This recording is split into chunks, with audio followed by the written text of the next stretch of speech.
Well, as a hunger crisis deepens and claims more Palestinian lives in Gaza, a new video of Israeli hostages is sparking outrage and an appeal from the Israeli Prime Minister. And a warning: the image you are about to see is disturbing. Hamas and the Palestinian Islamic Jihad released propaganda videos showing two hostages looking weak and emaciated. Benjamin Netanyahu is asking the International Red Cross to deliver food and medicine to the remaining hostages. The ICRC says it is ready to help, but would need a ceasefire first to operate in the volatile enclave. Outraged Israelis protested over the weekend, demanding that their government reach a deal to free the hostages.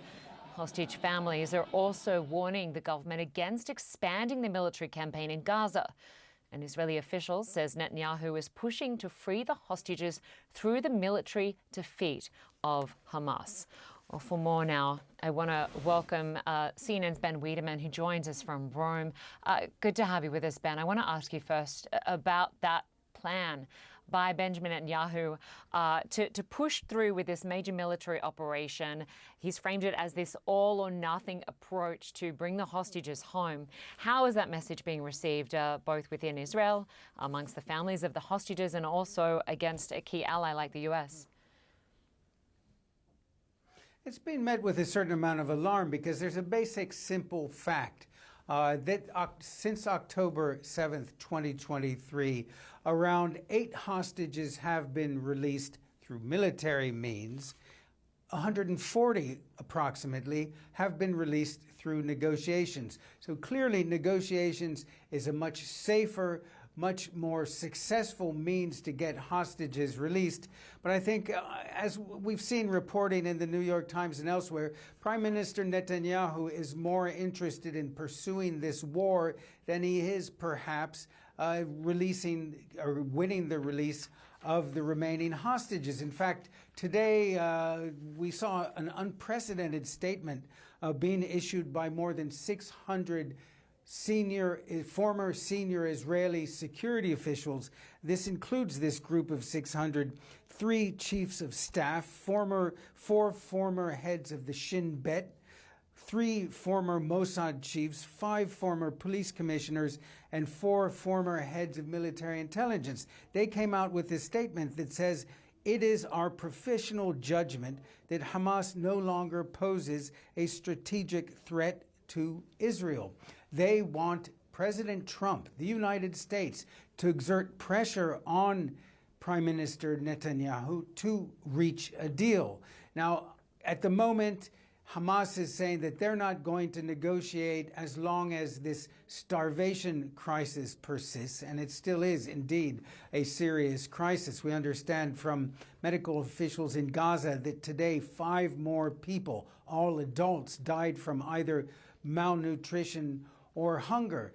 But the fact remains that there has basically been a deal on the table for well over a year, first put out by the Biden administration, then agreed to right when the Trump administration took power back in January. But certainly the Israelis have reneged on it after agreeing to it back in January, and they're at a deadlock as more and more people die, as those remaining hostages who are still alive in Gaza, estimated at about 20, clearly are at risk. But there is a political logjam that the United States doesn't feel obliged to end, and neither does the Israeli Prime Minister, and to some extent it appears neither does Hamas. Yeah. And Ben, we have been speaking about those airdrops. We are seeing more airdrops of aid into Gaza. But as we've heard many times from aid groups, they say trucks are the only real way to deliver medicine and food at scale. Why is the most effective form of aid delivery still falling short?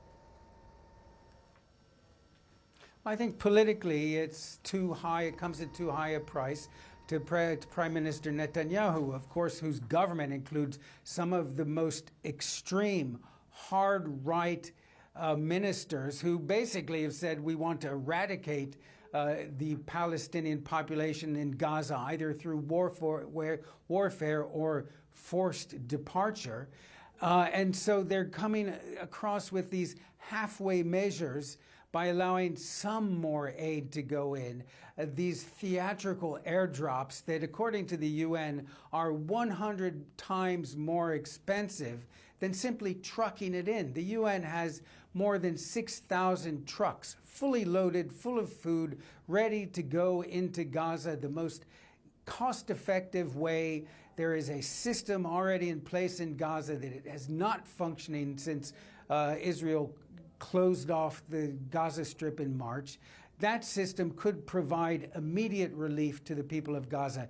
Instead, you have this horrific Gaza Humanitarian Foundation, which has just a handful of distribution points, which are very difficult to reach if you are unwell, elderly, or young, and where we've seen more than 1,000 people being killed either by Israeli forces or the GHF. And these airdrops, which, as I said, are dangerous and not cost-effective at all. It's political theater. But it appears that the Israelis are insistent that the relief that the people of Gaza so desperately need, Israel is not going to allow that to get in. Linda? All right, Ben Wedeman for us in Rome. Good to have you with us. Thank you.